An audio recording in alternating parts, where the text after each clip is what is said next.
Shalom. Donc aujourd'hui, nouvelle animation vlog.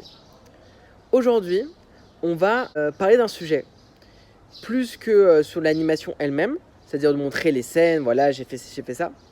Il y a un truc qui était intéressant pendant que j'étais en train de travailler, c'était que au final, je suis retourné aux bases. Qu'est-ce que ça veut dire par là? À la base, tu te dis, ok, tu as de l'animation, tu as tant de choses à faire, tant de choses à préparer, etc., tant de boulot et tout. Et le problème, c'est que des fois, quand tu te mets dans une idée, eh ben, ça te ferme l'esprit sur d'autres choses. Je vais m'expliquer. À la base, je m'étais dit, ok, la couleur, ça prend du temps. Le fait de dessiner les intervalles, ça prend du temps. Et donc, ce que je vais faire, c'est que je vais optimiser. Comment je vais optimiser? Un peu comme j'avais fait dans les autres vidéos, j'avais expliqué un peu. Je vais utiliser Blender, et avec Blender, je vais faire les auto in between, et là, je vais déformer, et là, je vais ta. Et la vérité, c'est que les intervalles, le système d'intervalle, comment ça marche? Ça marche que ça prend une ligne et ça le compare à la même ligne, ça veut dire dans le même ligne, dans le même ordre, ouais. Et donc ça veut dire quoi? Ça veut dire que tu es obligé d'avoir exactement le même nombre de lignes pour chaque calque et pour chaque truc. Donc en fait, ça, comment dire? C'est une restriction qu'à base je me suis dit, bon, c'est une restriction qui vaut le coup parce que du coup, je vais pouvoir faire plus d'images. Ok. Et pareil, pour le fait de déformer, je me disais, ok. Et le problème, c'est que quand tu veux déformer, il faut que tu aies le même nombre d'éléments. Si tu n'as pas le même nombre d'éléments, ça marche pas.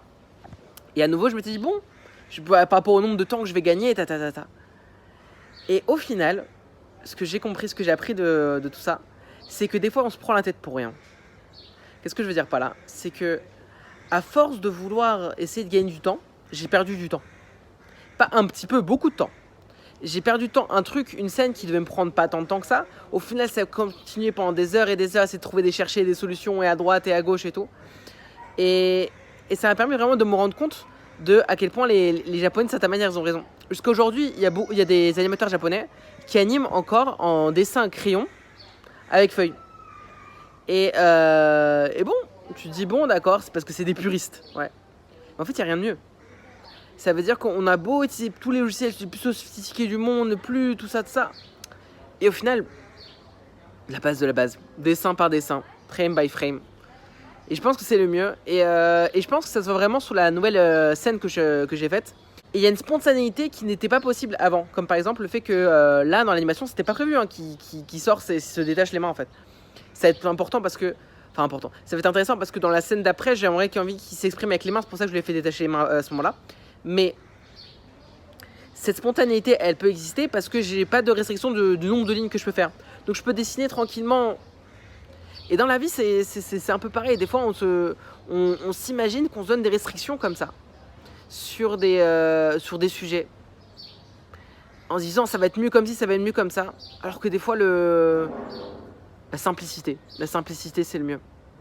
Donc voilà, encore une fois, je suis très content du résultat. J'ai pas encore fait ça sur j'ai pas encore fait le mode peinture par-dessus, que je vais faire un peu plus tard.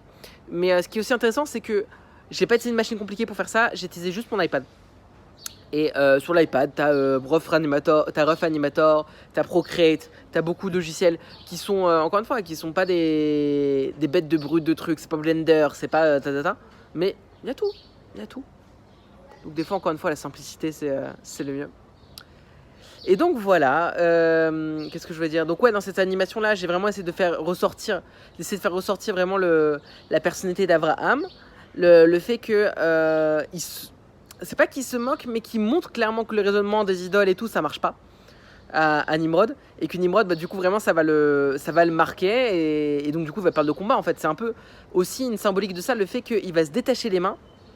Ça veut dire que en fait, il va d'une certaine manière, il va se rendre libre. Il est déjà en train un peu de gagner le combat. Même si à la fin de l'animation, je vous avais montré l'animatique, vous verrez qu'à la fin, il va être attaché. Mais d'une certaine manière, il a gagné un point. C'est vrai que l'eau, ça bat le feu. Alors du coup, ton idole, elle est pas si puissante que ça, parce qu'il y a un truc qui peut la battre. Ouais. Et un truc qui revient. Et donc voilà. Parce que l'eau éteint le feu. Et je vous invite encore toujours à aller regarder du coup mon livre Abraham. Tous les personnages ils sont basés de là, l'histoire, la morale, même l'animation, character design, tout. Et donc voilà, je vous invite à le prendre, il est dans les librairies, on peut l'acheter sur internet, sur ticistudio.com. Et si jamais vous aimez ce que je fais, et que vous voulez m'aider, me supporter, c'est un moyen de le faire. Allez, en tout cas, je vous dis à la prochaine et ciao.